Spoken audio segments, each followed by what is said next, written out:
Do'stlar, 2026-yil mart oyida biz tabiiy suv havzalariga, daryolarga, kanallarga baliq-chovoqlarni qo'yib yuboramiz.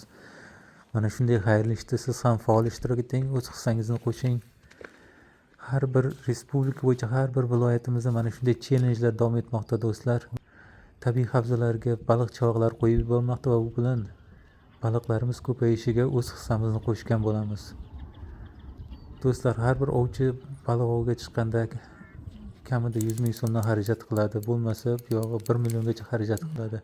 Nahotki bir yilda bir marta 10 ming, 20 ming so'm mana shunday xayrli ish uchun o'z hissamizni qo'sha olmaymiz. Albatta biz birlashsak hamma ishni amalga oshiramiz. Do'stlar, faol bo'ling, albatta o'z hissangizni qo'shing.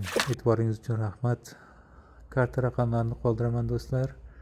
Obunachilarimiz ishtirokida ushbu ishni amalga oshiramiz va baliq-chovoqlarni daryolarga qo'yib yuboramiz.